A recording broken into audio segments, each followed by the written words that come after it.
In 2016, one of the richest men on earth boarded a flight from Stockholm to London. He sat in economy class. He carried his own lunch in a paper bag. His net worth that year was approximately $40 billion. He chose the cheapest seat on the plane. His name was Ingvar Kamprad, and he was the founder of IKEA. But this is not a story about frugality. It is not an inspirational story about a humble billionaire who never forgot where he came from. It is a much stranger story than that. It is the story of a man who spent his entire life trying to become someone he was not, and built one of the most recognizable brands in human history. In the process of hiding, Ingvar Fyodor Kamprad was born in 1926 in a small village in Småland, a region in southern Sweden known for its rocky soil, harsh winters, and people who had learned over generations to make something out of nothing. His family ran a small farm called Elmtarid near the village of Agunnaryd. The full name, Elmtarid Agunnaryd, would later become the last two letters of the most famous furniture brand in the world, IKEA. Ingvar Kamprad, Elmtarid Agunnaryd. As a child, Kamprad showed an unusual instinct for business.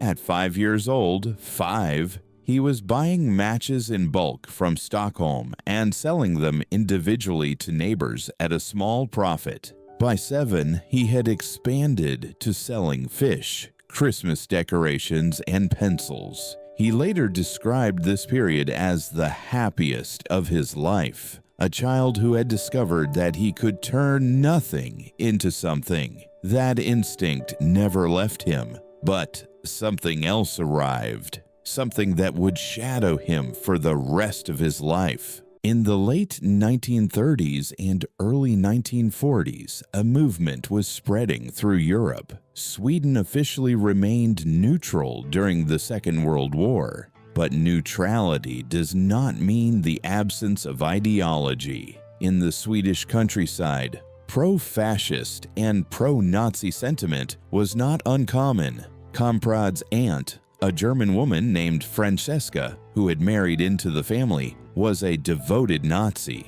She became one of the most influential people in young Ingvar's life, and through her influence, and through the nationalist movement spreading across rural Sweden, Kamprad became a member of the Swedish National Socialist Party. He was a fascist, not a passive sympathizer, an active dues-paying member. He recruited others. He attended meetings. He corresponded with Per Engdahl, one of the most prominent fascist leaders in Swedish history. This was not a brief phase. Kamprad's involvement lasted from his teenage years well into his 20s, years after the full horror of the Nazi regime had been revealed to the world. He later called it the greatest mistake of his life. But we will come back to that. In 1943, or while still involved in far-right politics, Kamprad founded a small mail-order business. He was 17 years old. He sold pencils, fish, Christmas cards, wallets, picture frames. The business had no identity yet. It was simply Ingvar Kamprad doing what he had always done, finding things people wanted and delivering them cheaper than anyone else. In 1948, he added furniture to the catalog, and something clicked. Furniture was expensive in post-war Sweden. Most people could not afford the pieces sold in conventional stores. Kamprad saw the gap immediately. If he could sell furniture directly to customers, cutting out the retailer, he could offer the same quality at a fraction of the price.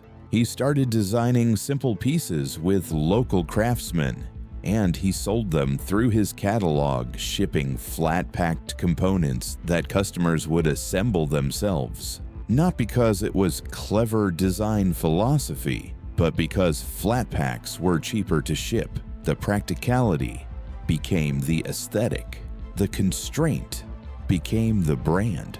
IKEA was not designed to look the way it does. It was forced into that shape by economics. And that shape turned out to be exactly what the world was waiting for. The flat pack revolution has a precise origin story. In 1956, an IKEA employee named Gillis Lundgren was trying to fit a table into a car. The table wouldn't fit, so he removed the legs. He looked at the tabletop lying flat next to the detached legs and said something like, "Why don't we always do it this way?" That accidental moment, a table that wouldn't fit in a car, became the design principle that IKEA would build an empire on. Flat pack furniture, self-assembly, lower shipping costs passed to the customer as lower prices. Within a decade, IKEA had stores opening across Scandinavia. Within 2 decades, it was expanding into Germany, Switzerland, Australia, Canada. The formula was working. But back in Sweden, something was about to go wrong. In 1973, Kamprad made a decision that would define the next 30 years of his life. He left Sweden. Officially, the reason was taxes. Sweden's tax rates in the 1970s were among the highest in the world. Kamprad moved to Denmark first, then to Switzerland, where he would live for the next 4 decades. He structured IKEA's ownership through a complex web of foundations and holding companies based in the Netherlands, designed to ensure that no single government could tax the company's profits in any straightforward way. The structure was so complex that for decades, almost nobody fully understood who actually owned IKEA. The man who sold affordable furniture to working-class families had built a corporate structure so opaque that even financial analysts struggled to trace it. The humble billionaire who flew economy class had arranged his affairs so carefully that his fortune was almost impossible to measure. This is the central paradox of Ingvar Kamprad. On one hand, he drove a 1993 Volvo until his death. He took the bus when he could. He ate at cheap restaurants. He collected salt and pepper sachets from airplane meals. He bought his clothes at flea markets. He once reportedly scolded an executive for taking a taxi instead of the subway. On the other hand, he structured one of the most complex tax avoidance schemes in corporate history.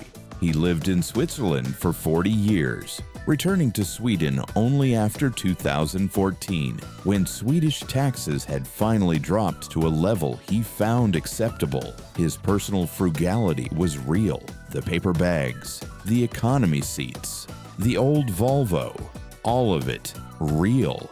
But the frugality coexisted with a ruthless financial sophistication that kept billions beyond the reach of any single tax authority. Was he a simple man who happened to build an empire? Or was he a strategist performing simplicity while constructing one of the most elaborate financial architectures in business history? The honest answer is probably both. In 1994, 50 years after the war, the past finally caught up with him. A Swedish journalist published a book exposing Kamprad's Nazi past. The story broke publicly.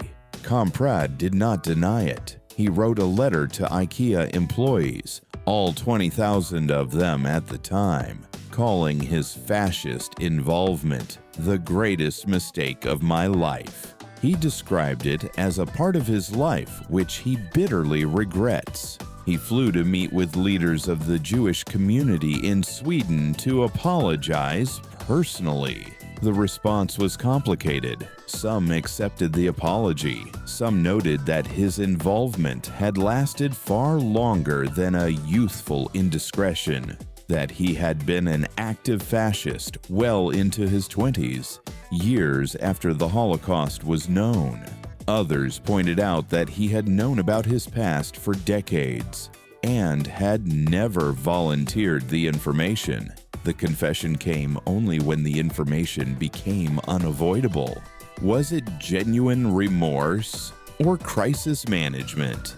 The people who knew him best said both were true simultaneously. He was, by all accounts, a man genuinely haunted by his past, and also a man who had spent decades hoping it would never surface. Here is something most people don't know about IKEA. It is not a company, not in the conventional sense.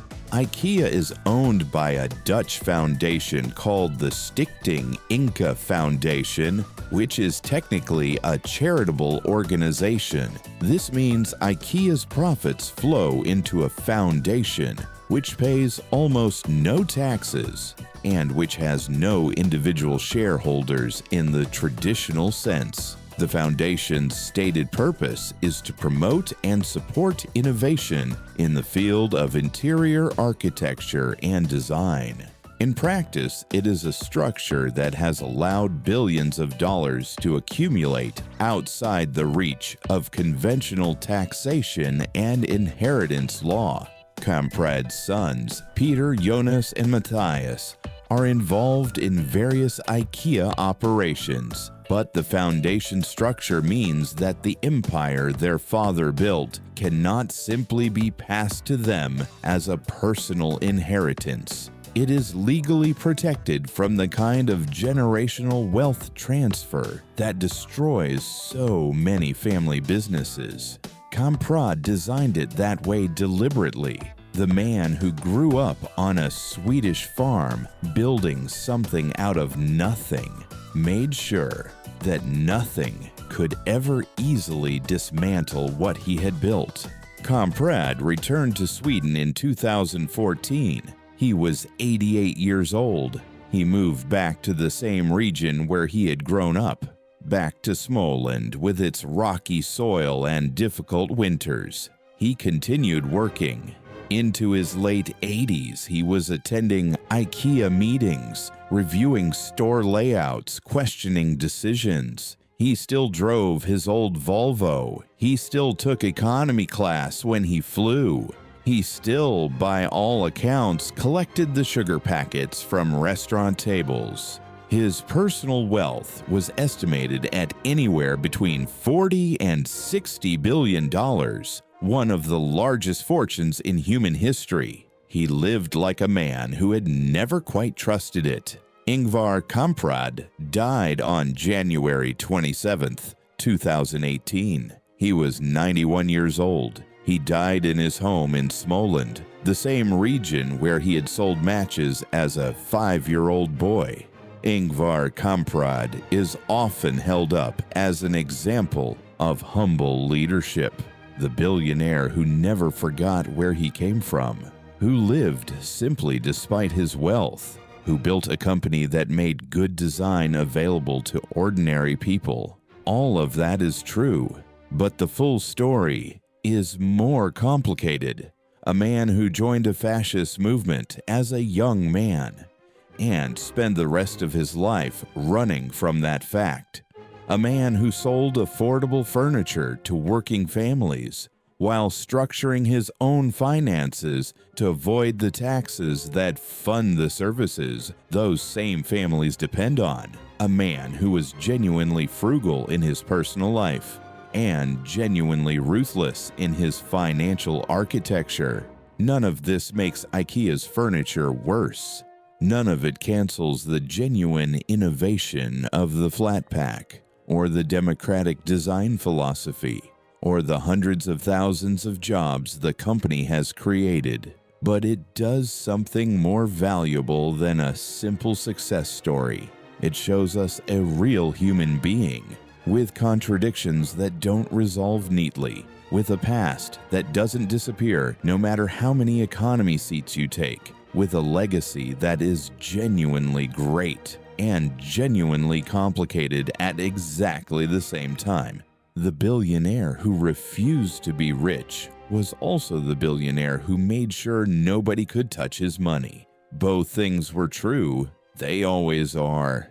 If this kind of story interests you, the real complicated truth behind names everyone recognizes, there are more where this came from.